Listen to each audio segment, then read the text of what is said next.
we're all meaning when we say certain things, okay? So, ARMOR stands for A. What does A stand for?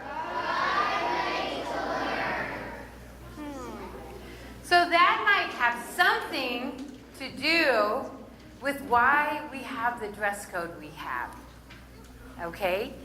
The reason why we want you to come all looking sharp with a similar dress code is because we want you. Would it be good if these kids went over? Come on over there. Thank you. We want our students to know that we have a high expectation for learning and for understanding, and we want them to be a part of that. So coming dressed, looking good, combed hair, sharp, that is arrive ready to learn. And arriving ready to learn, you can get into your classroom anytime after a quarter after. If you can, it really does help your kids so much if you can give them that little bit of time to be able to settle in, get all their stuff put away. So if you could get them there, even 20 after, it really does help them. It helps everybody. Because when they come late, it makes everybody have to stop and go, oh, we need to get you settled. And the teacher really values that first half hour, especially since it's usually talking about Bible. So that's why we have that. And so arrive ready to learn. What is the next R? Excellent. Respect others with words and actions. So it's really important that your words and your actions show respect to each other. So we're always growing in that. So I just really encourage you at home, have those same rules. Have the same rules because it makes a lot of difference. It makes that consistency is really what we're looking for here. What does the M stand for? That's right. Make wise choices. So a lot of times we give you a choice, and that's an important thing because who is always talking to you? The Lord is always talking to you. You always know exactly what to do, but it's not always the easiest or the funnest. So that's why that's there. What does the O stand for? Obey right away. That's right. That's right. Obey right away. And obey right away just means we don't have to argue. If an adult is asking you to do something, we really do want you to trust that is an important thing to do, okay? We are working not to just give arbitrary rules, but every rule has a reason, okay? And we're always looking at your heart. The heart is what we're trying to change. We don't want you to just be working on your actions. We really want your heart to always be a part of this whole process. What's that last R? Yep, that's a good one. That's a good one. So it's really important that we do this, and I'm thrilled that we have the opportunity to have something consistent across the board. That said, also, we have made a change. We realize that especially if you have more than one child, to do the Bible curriculum, it was just one more assignment, and all your kids were doing something different. And so we have changed it this year so that on Wednesday and Friday, we are giving you that opportunity to take that first 20 minutes of the day to work with all of your kids together, choose a Bible curriculum that you want to work on for the year, and take the opportunity to teach your children all together. So we're hoping that will be a blessing to you, because I don't think you'd be a part of this school if you didn't want your kids to know about Christ and his character and his love for you. So we've made that change, and then we will be launching to do a curriculum board for across the board Bible curriculum. And the reason why is it would be great to make sure that we're hitting important topics throughout every year.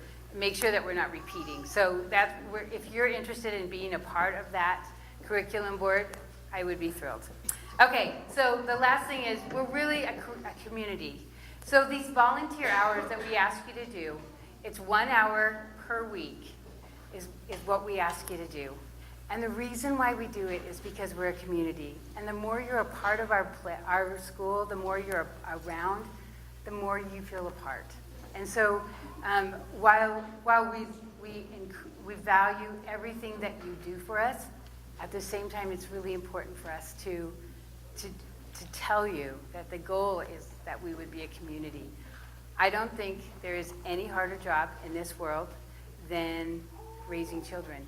And I have 3. I have 2 in college and 1 that's a senior in high school that she really thinks that she doesn't need me, but she so needs me. And I need you, because the truth is, this is a hard job sometimes.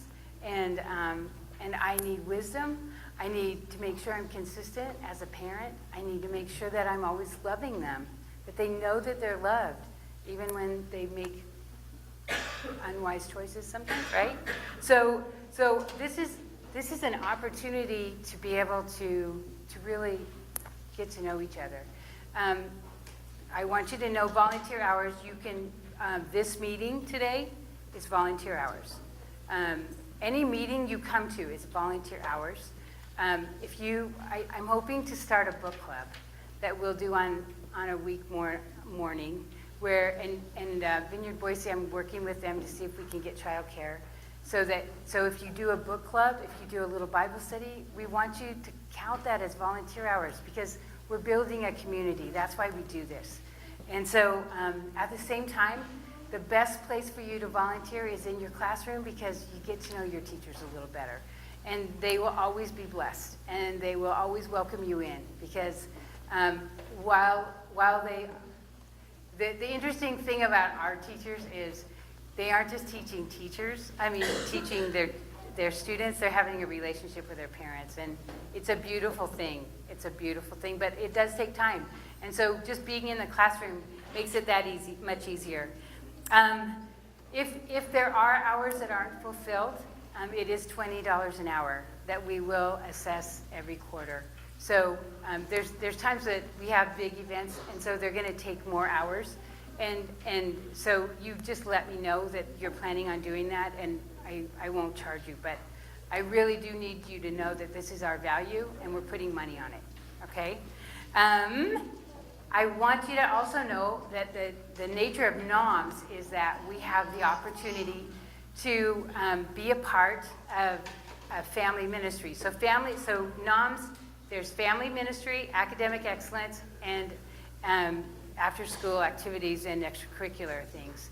So this family ministry piece, Kevin and Lisa Hoffman are going to help us with that piece. And it's really exciting because Lisa Hoffman, her aunt is one of the NOMS bigwigs that actually teaches this session when you go to the workshop. It's so cool that we're connected that way. So the Hoffmans are going to be a part of that. And we're growing in this. We don't want it to be laborious. We want it to minister to you and bless you. So that's always our goal here.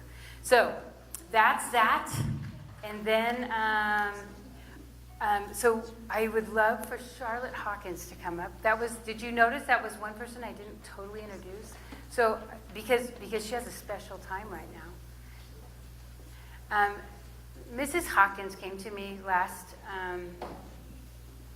February, and she said, "Annie, do you want to know what my dream job is?" And she shared her story, and she shared what she loves. And about 3 years ago, we had a similar incident with, raise your hand if you know Susie Beatty. She's out of town right now, but Susie Beatty has changed some of your lives. I'm very aware. Susie Beatty was dyslexic herself, and so she, for years, thought she could not learn. She thought she was dumb. But it turns out she's incredibly brilliant, and she just learned how to read differently. And so she had a few people along the way that helped her. And so that when she went to college, she was like, I'm going to figure this out, and I'm going to help people that learn differently to learn. And so it started with her, and then she started working with Mrs. Hawkins, and then we found out that there was this grant that we could apply for her to, for us to figure out how to pay her salary. And so I am so excited to introduce Mrs. Hawkins. She is our Learning Resource Coordinator.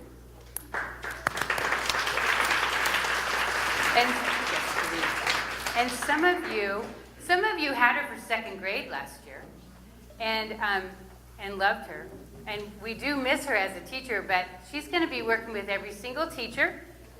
She's going to be working with parents. She's going to be doing workshops, and she's going to be working with our kids.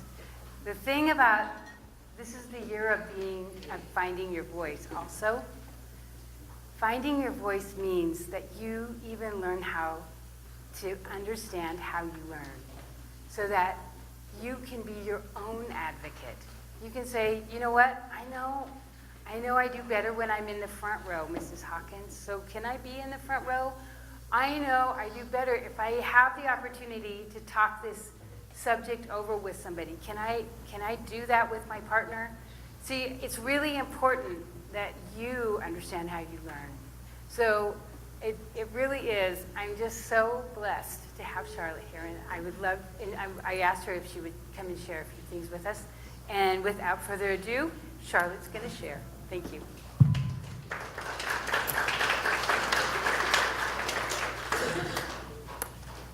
Well, so just real quickly, I came to Vineyard Christian last year. I moved from out of state. I won't name the state. It could be trouble.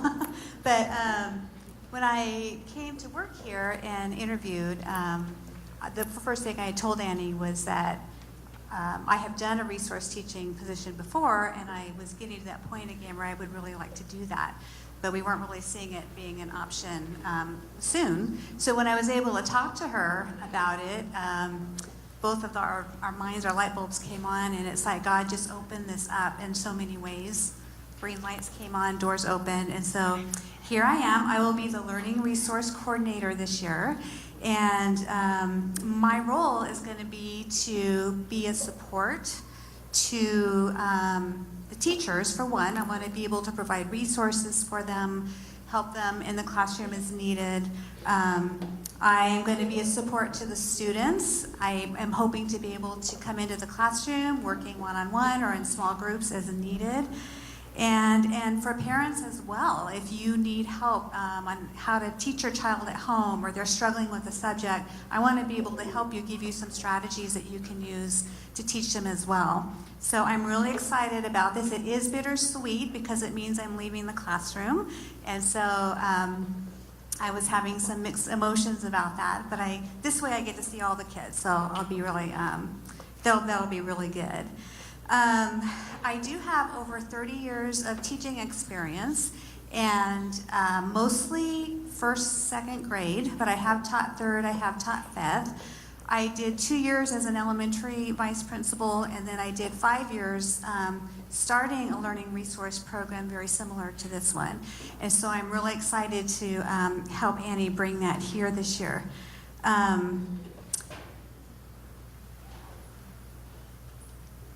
Of those 30 years, one of the reasons I got into the learning resource side of it was my own personal story.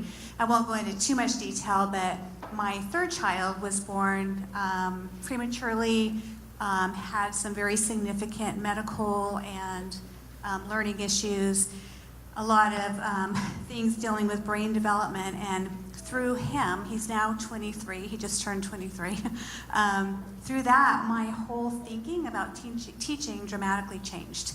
And so the way I saw children, the way I knew the brain worked, it really changed everything about the way I taught.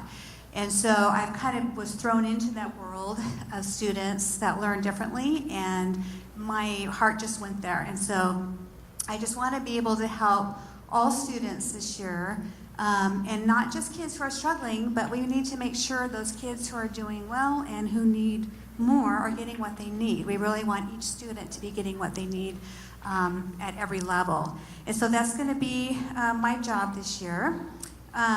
All my teaching has been in pretty much large Christian schools, so I'm very familiar with that. And again, just excited to get this started this year. I'm going to be sharing with Melissa Moore. We're both in the new library together, and so that's where I will be if you need me. You can email me at any time. You can come grab me if you see me and need help with anything. And I invite you to come chat with me if you have any questions, concerns, or you just want some assistance with something. I'm here to help you with that. So I'm very excited and excited to get the year going with this. So thank you.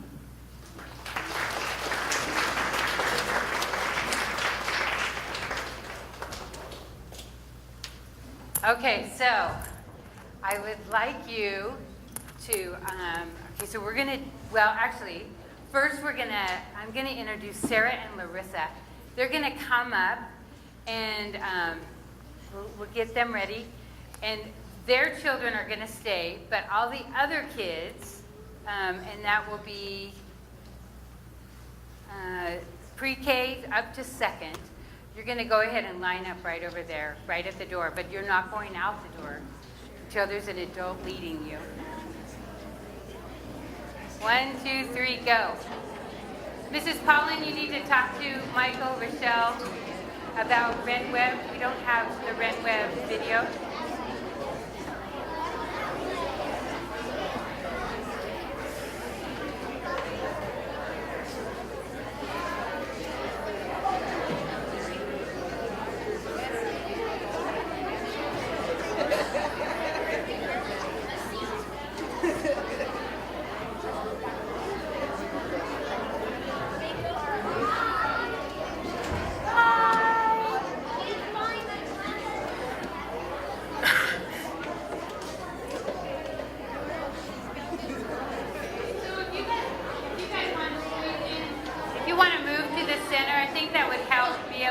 Better.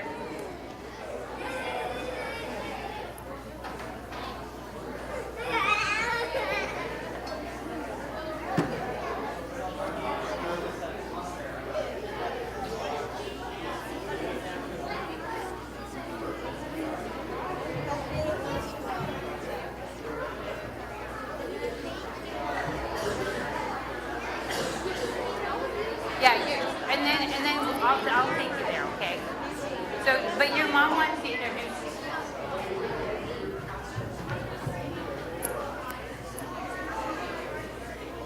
Can everybody move into the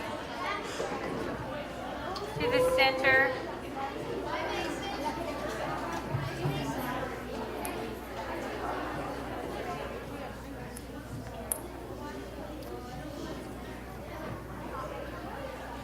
Okay. So.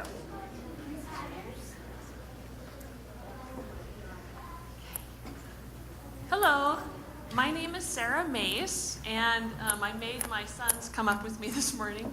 These are my husband Jeff and I's 4 sons, Garrett going into 7th, Harrison going into 5th, Henry going into 3rd, and Wesley going into 1st. And we are starting our 9th year at VCA this year. And so, I know, woo! We've had lots of learning experiences along the way and lots of failures, so that's why I'm teaching this one.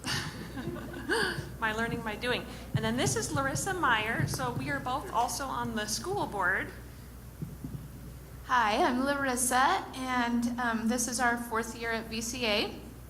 And this is my oldest, Malia. She's going into 5th grade.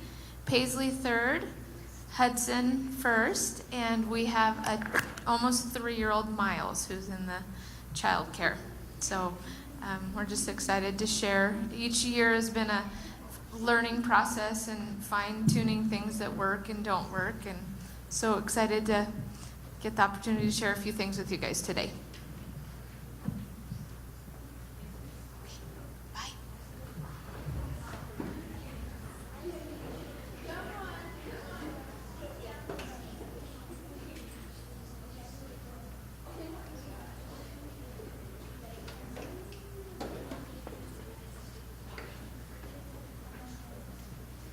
So we are going to share some ideas for what has worked for us and things that we've learned along the way.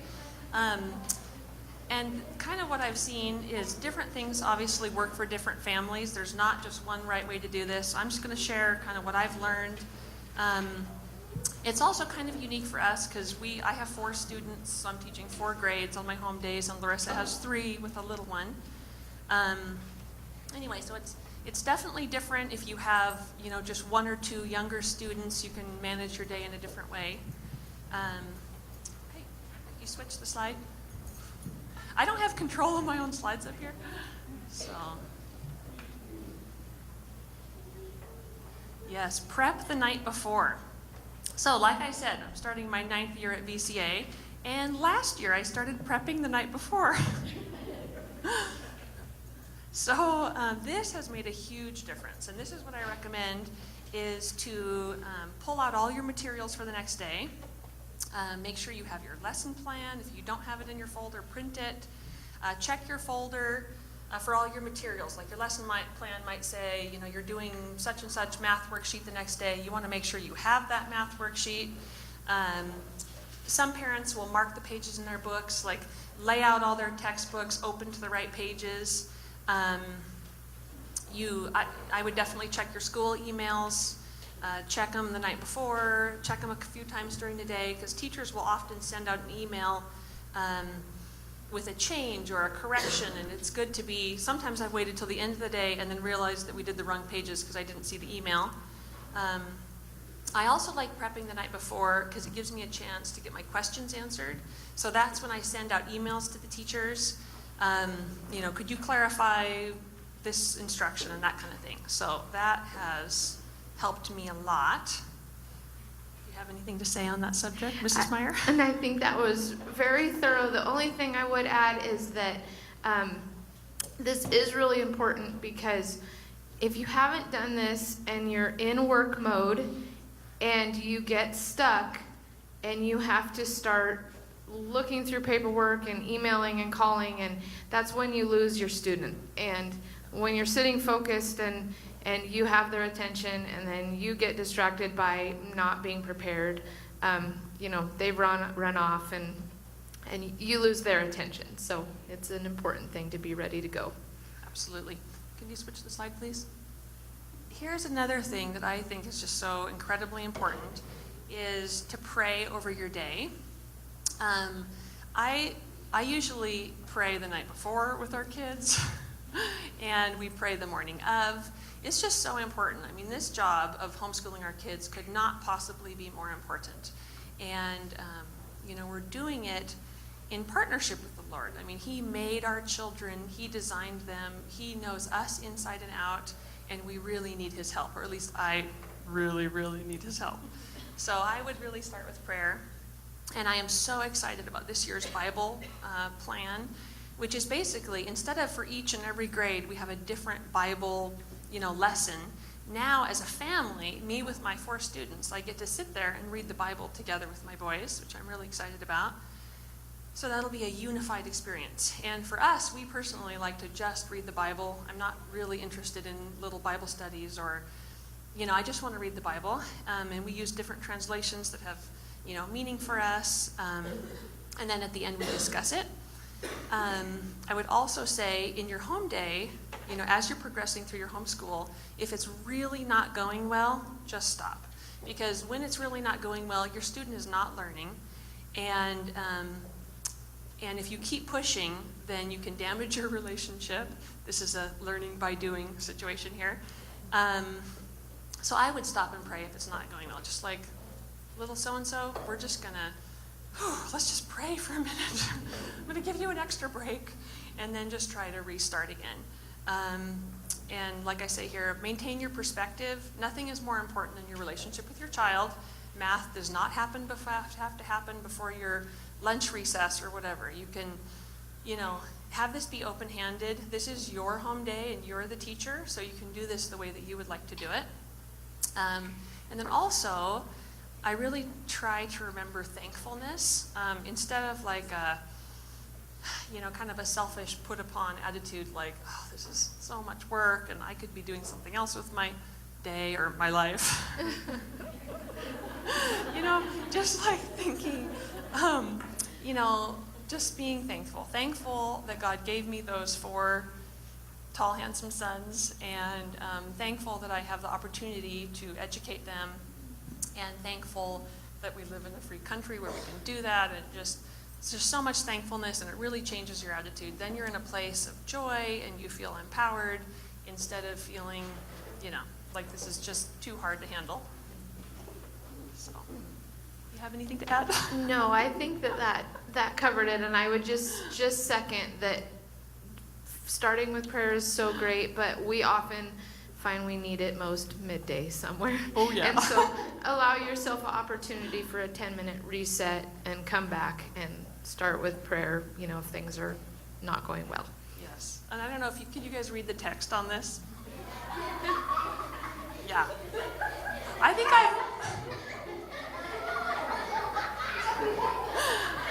The kids seem to enjoy that one. So this could have been a page taken from my life right here. Yeah. So that's kind of thing. Oh, go ahead. Okay. I'll go. Okay.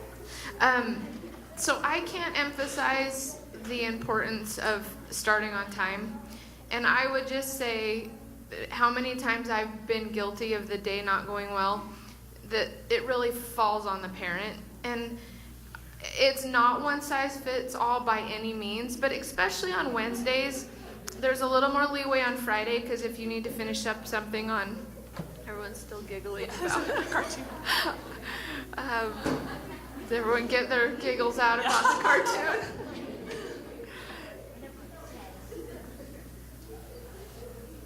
I think on Friday there's a little more wiggle room, because if you need to wrap something up on Saturday and Sunday, you do have that option.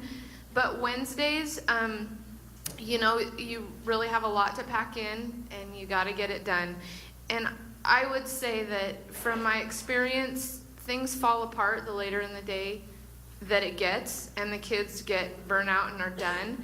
And, you know, it starts to affect your evening. You're, you know, trying to get dinner going. And so I would just say being committed, it's our responsibility as the parent to get the day going on time. And I just can't emphasize that enough, that when you're, even if you're not a morning person, I think, you know, there's some level of importance of getting that day started and making sure you wrap up by a decent time. Yep, I absolutely agree with that. I will also say that our home days really give us a lot of freedom in that, you know, if you have a child who's fighting a cold or something, it is an opportunity to sleep in if they need extra sleep. And so for our family, I don't actually have a hard and fast start time. Our boys are always growing, and they just seems like they're just always, you know, trying to catch up on sleep. But so say I have one who's still sleeping, I allow that because I know that that child needs it. But the other ones, I try to have everybody started by 9. And that is, you know, they've had a healthy breakfast. We have a little chore chart, so each one has done their chores. Like, I want the kitchen cleaned before we start. And then, like it says, dressed. Staying in your PJs all day is bad for morale.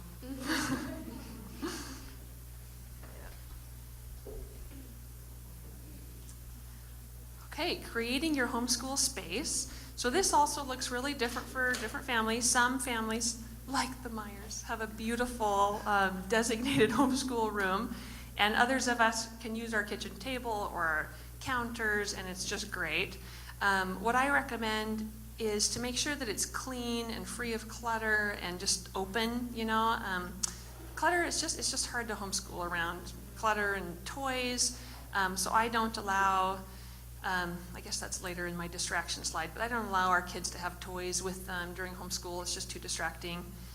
It's good to have your school supplies organized and accessible. You need a computer or laptop that works and a printer that works, not just one that's in your home. So ink and paper, seems like I'm always running out of ink, and good internet access. So, do you want to tell us all about your homeschool room? Well, I am spoiled, and I now have that, but I didn't my first 2 years with VCA, and we were utilizing our dining room table, and so I can't I just second the importance of, finish with the food and clean up and do a transition in your head of this is now a workspace. And when you commingle, it just seems like it just feels chaotic and just define that this is now a workspace. And so anyway. Yes, I agree. That brings us to ditch the distractions. So this means different things for different families, but we have had so much trouble over the years with distractions. My boys distracting each other, us being distracted by pets and guests, and I mean, you name it, like anything is distracting when it comes to homeschool. So a few different things that I've kind of learned over the years. So I don't make any appointments, or I don't have any other commitments on my home days. Now this is partially because I have 4 students and it takes me all day long to homeschool. If you have 1 or 2 students who are half-day students, you could very well be done by lunch. But I personally do not make any appointments at all during the day. I do not have any guests, and I do not babysit, so don't ask me. I actually used to, in the very beginning, I did some babysitting while I was homeschooling, and that was a disaster, as you can imagine. So I just fully designate the day. I just set it aside. It's kind of part of, I'm just thankful I get to do this. I'm being purposeful and intentional. I'm setting it aside. So things, this is just me personally, I do not take phone calls. I do not play on social media. I don't have any guests that are not there to homeschool. My mom will often come over and homeschool with us, and so she's a very welcome guest on those days. If you have younger siblings that are not students, it's good to have some planned activities for them that are, not TV, which is very distracting for your students, but, I think Larissa will talk about this a little bit more, but just little special quiet activities for your younger students. And once again, I don't allow toys during homeschool. So.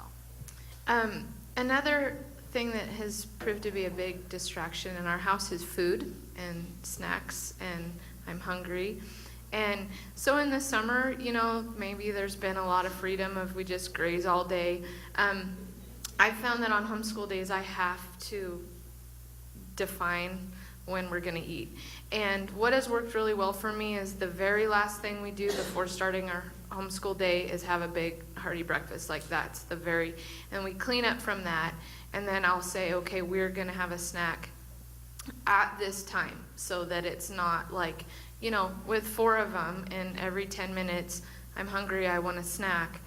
You continually will get pulled away from the teaching you need to be doing. And then after the snack, and sometimes the timing will fall a little bit different, so it's not the same set time every day. But then we'll after the snack, say, okay, we're going to have lunch at this time.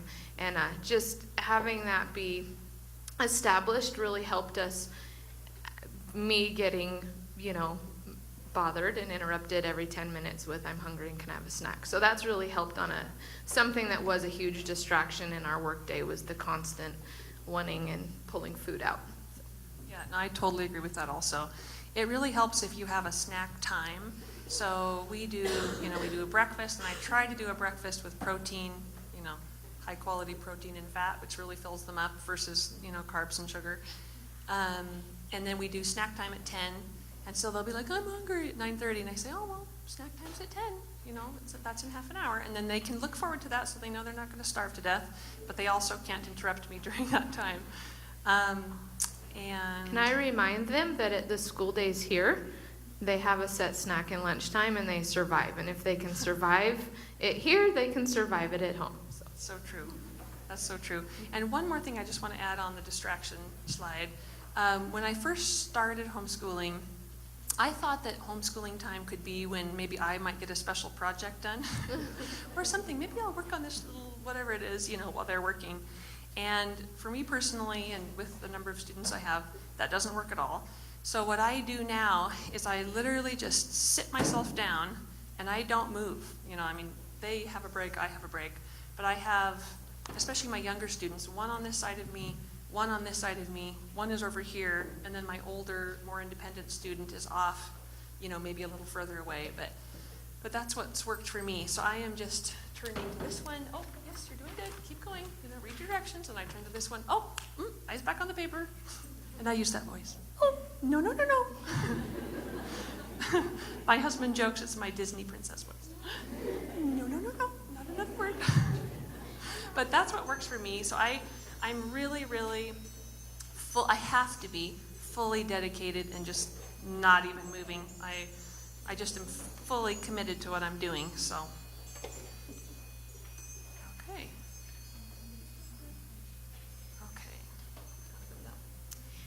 Tackle hard subjects first. I think this kind of fits into this topic, but something that's helped us that has just been something that's really helped our days be successful was we try to tackle like one subject. Okay, so for example, you're homeschooling Wednesday and Friday. I try to have my kids get one subject from their lesson plan done as kind of like almost a chore, like they come home on Monday, Tuesday, and Thursday evenings. I have them pick one thing from their lesson plan to knock off. On Mondays, we often don't have our lesson plan, but I don't know what this year will look like, but in previous years, they always had Dreambox Math for 30 minutes. So we knew that that was coming, so that was something that they could do Monday evening, and then Tuesday when they came home from school, they'd have their lesson plan, and kind of a lot of times it would be at the counter while I was prepping dinner, something that they could kind of do independently.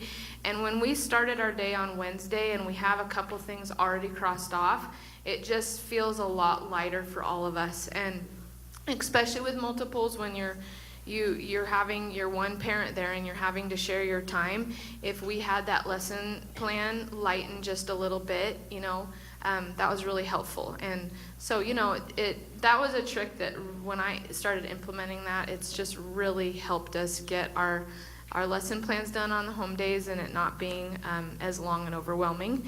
And I think that's my one big tip.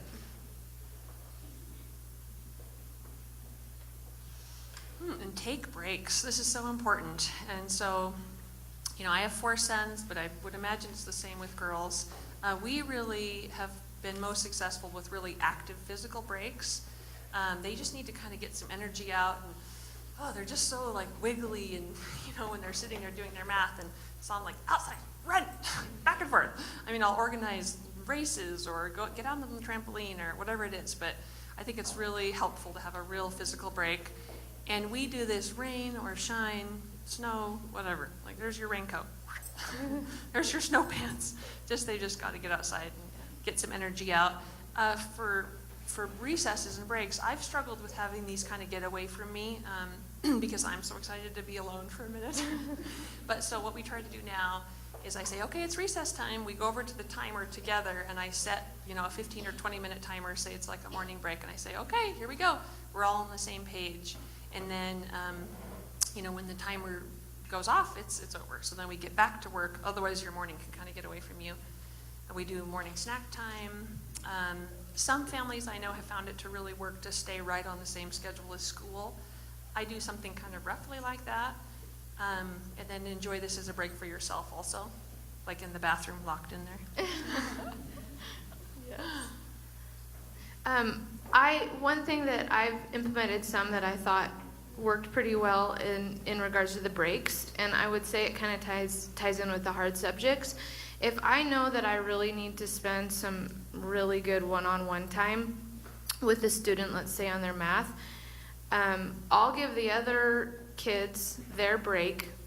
I'll say, you go outside and ride bikes while I'm sitting doing the math, and then I'll rotate them, and I'll send the one when we're done with their math, I'll send them out for a break, and I'll pull another kid in and like, okay, now we're gonna do the reading. And what I found is that one-on-one time, they love it. Like, without all the other siblings around and the house is quiet and you're just one-on-one with them, I think you pull out their best. They like just getting you and them, and it's kind of special time, and I think that a lot of times they just kind of step up what, just the quality of work you get from them. They kind of give you their best, and so it doesn't necessarily, you as the mom or the teacher or the dad or whoever's teaching don't get that break, but so I don't always give them all their breaks at the exact same time. I sometimes rotate their breaks, and it provides some good one-on-one time with a student and less distractions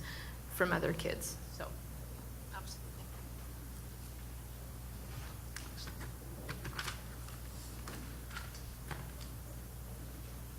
Okay, be creative. I think it can be very tempting just to pull out the books, pull out the worksheets, just get the work done and be done. But I think that you and your students can be really blessed by being a little bit creative and a little bit out of the box. So you can consider different ways of making it fun and interesting for your students, like different locations. We have actually a few times done a subject up in a tree. Was that Harrison? We do that, a subject up in a tree one time? So it depends on what kind of trees you have. Picnics, grandma's house, the library. I mean, that can be really fun. It can even be kind of a reward. Like if you get through all your morning subjects and do a good job, then, you know, in the afternoon we'll go do a reading at the library. And then just some ideas to make the teaching process a little bit unique. We often will find videos to support our subject online. I guess for little ones, you could act out a lesson or include drawing or painting in your lesson. I have at least one real kinetic learner practice spelling while doing jumping jacks or some other physical, you know, impress me with how high you can jump and say your spelling words at the same time. This also happens at our house. Challenge an older student to teach a younger one. It's just awesome for the older student because, right, Garrett? Because it's really a growing experience for them and it cements what they already know. And then the same thing, having your, you know, any of your students teach the lesson back to you, because that really reinforces the information that they've learned. So, yeah. no, that's good. Next slide, please. So this is huge. Motivate and encourage. So here's the honest truth. God spoke to me about this last year. He said that I need to be encouraging as I speak. And so this is just huge. In general, I think it's so important to watch your words with your students. You know, with my 4 students, I often, you know, it can be super, super challenging. You know, we have challenging days. We sometimes struggle with complaining and arguing, like every day. And, you know, only allowing encouraging words out of my mouth is just something that God is really challenging me to do, which it goes back to that stop and pray thing. And just pray for a minute when you're really having a hard time. And I know a lot of families have really had success with a motivating reward chart. Miss Kelly Cat right here did an awesome chart last year where each subject that her kids did without complaining and arguing, so just with a happy attitude. It doesn't mean that they did amazing and got every problem right or something, but that they were happy and willing and they did their best. They got to put a little hash mark on a chart, and a large number of these hash marks added up to something really big, like now we're gonna go to Wahoo's or something. And so she was continually able to motivate them with this chart. And so I've done similar things over the years, and with my 4 boys, it's interesting. Kind of, I get to motivate them. They're kind of motivating each other, because I'll say, guys, look how Henry, his attitude is so happy today, and thank you, Henry, for not arguing, instead of this other one maybe that is arguing. Just kind of make a point of the student who's doing really a good job. Occasionally, I'll do like a special dessert, a reward for the student or for any students, and I'll talk about it all day. Later, we're gonna have pie. Henry, you're doing really good job with your attitude. Garrett, thank you for helping.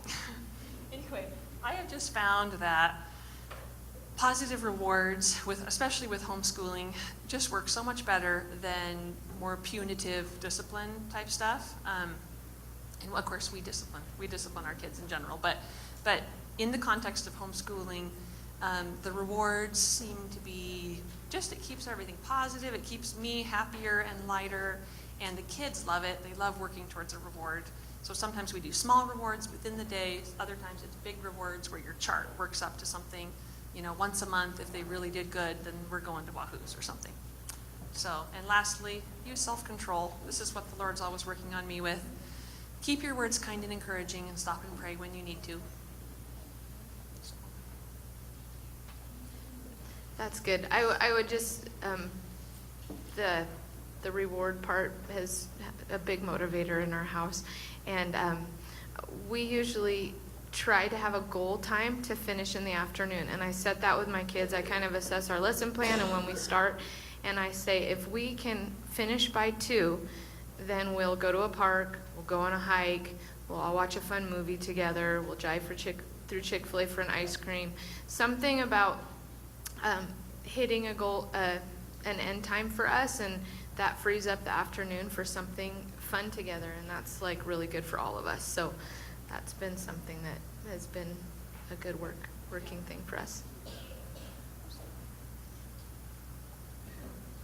So this is our last slide. And this is just an encouragement to give yourself grace, give your students grace. We're learning right alongside our kids. Yeah. If homeschooled kids mess up, can they be expelled from the family? Maybe. So just have grace for yourself. And also, I think it really helps to know when other parents are struggling. Just kind of gives context to our own struggles. And then we all have lots of ideas. And like I said, we're starting our 9th year here at VCA. One of the reasons why we have stayed and why we love it so much is the community here. Just love this small, loving, honorable Christian community. And for me as an adult and also for the kids, it's just been awesome. And so the community is one of your big resources. If you're struggling, plug into your community. Let one of us know that you'd like some help. I would happily meet with anyone. And our teachers really, over all these years, I never once had a teacher relationship where I wasn't just literally amazed and blown away by how much they loved and cared about my student. I have actually left parent-teacher conferences like kind of tearing up or crying, or literally actually crying, because I just couldn't believe how this teacher was just absolutely partnering with me in helping me with one of my sons working through challenges. And so that has just blessed my socks off. So just know that you have resources. We're all available to help. We want to help. And anyway. And I would just finish with just remember His mercies are new every morning. And, some days don't go perfect and they're hard, and I'll always be amazed at, then the very next homeschool day will be one of your best. And I think that someone once gave me some advice of when something, in parenting, when something's not working right, like try to look what is the root, thing. And so when we've had a hard day, I really try to look back and assess, it was the late start time. It was the, what caused the day to not go well? Was I not prepared? So just assess and try to, if something, made it not go well, try to change that and just don't give up and the next day might be one of your best. So. Yep, that's absolutely true. Often an awesome day comes right after a really hard day. So thank you for letting us speak with you guys. This has just been a blessing and an honor.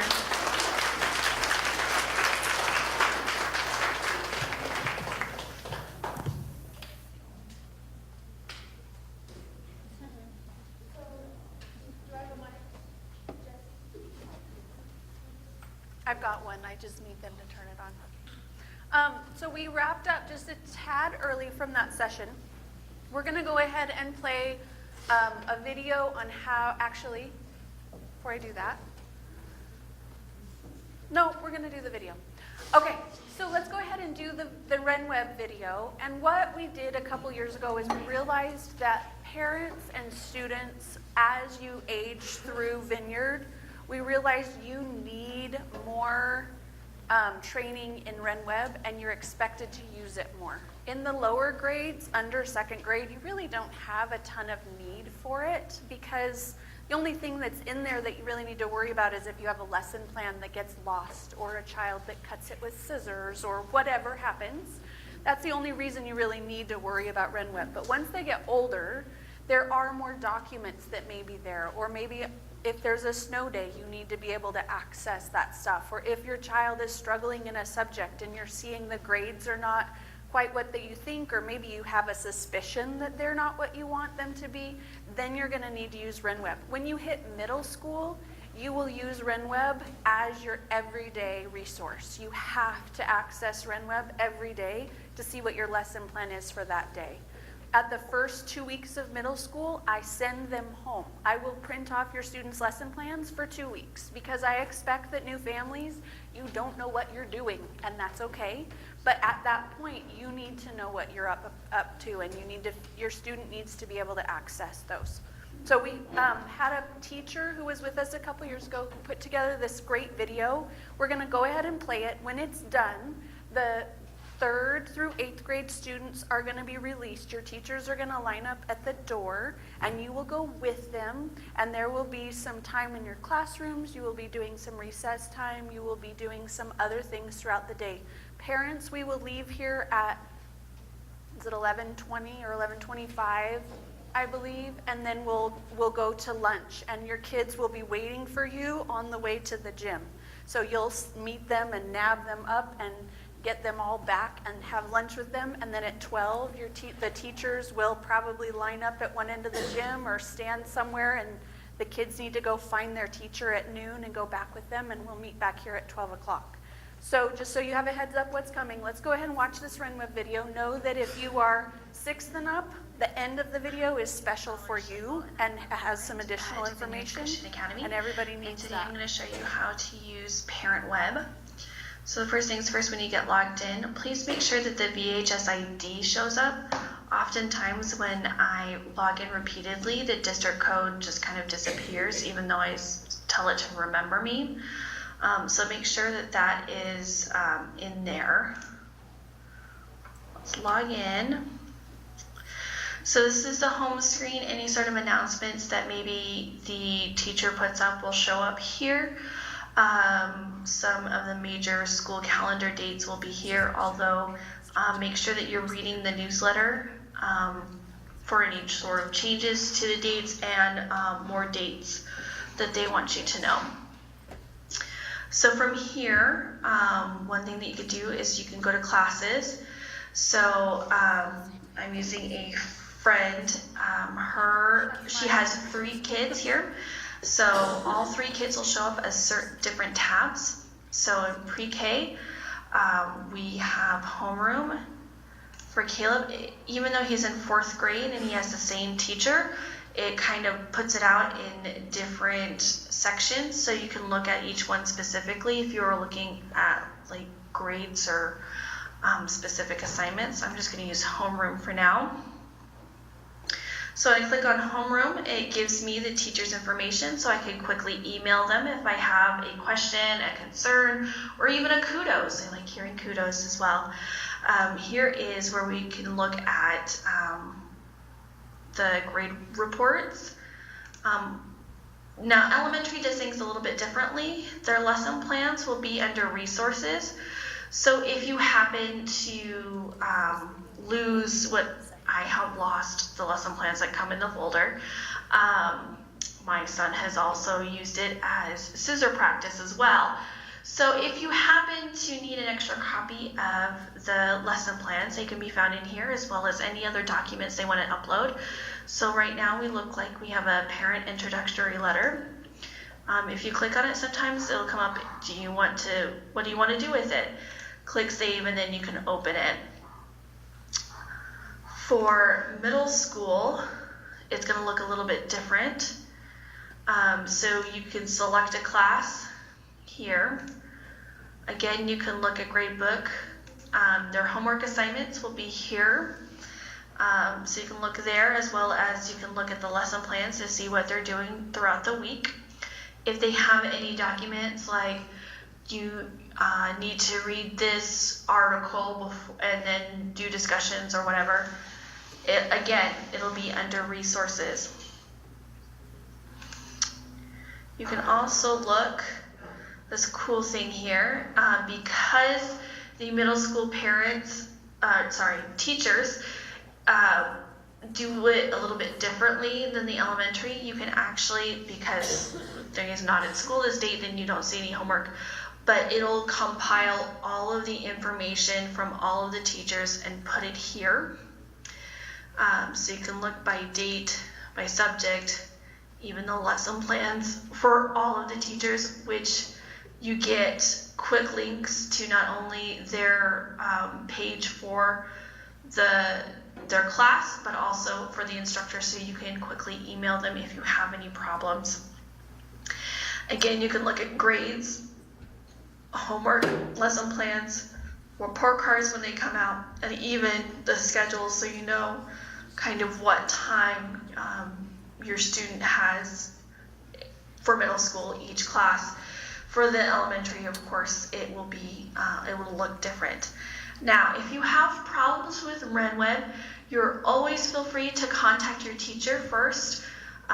Sometimes things happen where the teacher thought something was uploaded and it didn't quite work. So please feel free to contact your teacher first. If not, Michael Rochelle, who does the computers, he is kind of the guru for RenWeb. So any sort of big problems, having problems logging in, can't see your child, whatever, you can go ahead and contact him and he will give you that information.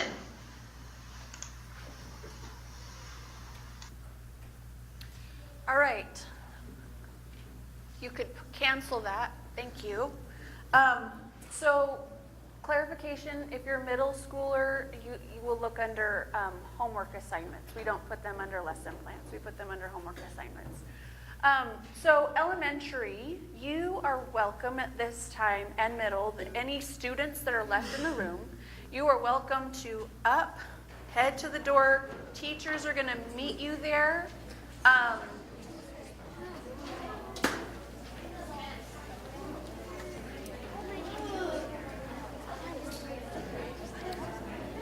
Heidi, would you walk the middle schoolers to the gym? That's where Jill is meeting them, and make sure they connect with her. All right, so we are going to give you a break, and then I am going to speak next. So because we're a little ahead of schedule, let's go ahead and take that 15-minute break now. When you come back, here's what I'd like. You have fancy name tags that have your name and then the names or the grades of your students. I want you to find the people who have the same grade kids as you and make sure that you introduce yourself, because if they look new, they don't know you. And if you don't know them, then they should. So make sure you introduce yourself during this break. There are bathrooms straight out the door, and women's is to the left, men's is to the right. So that's your option. We will start back here at, oh, sorry, I don't want to forget this. How many of you have not signed up for Great Minds Eureka? Okay, there are computers at the back. We want you to do that today. So the Great Minds login, you're going to use that as your home stuff. It's all the curriculum is open sourced. You have access to everything, which is awesome. And then you're also going to get a code for an app, or for the homework helpers is what it's called. And that is going to be an additional, piece that explains every homework page with answers and explanations. So we want you to have access to that. So please go sign up for Great Minds if you have not. We left Post-it notes over there so you could write down what you used for a login, because I don't know about you, but I never remember mine. So go ahead and take care of that. We'll take a break. You have 15 minutes. Meet you back here.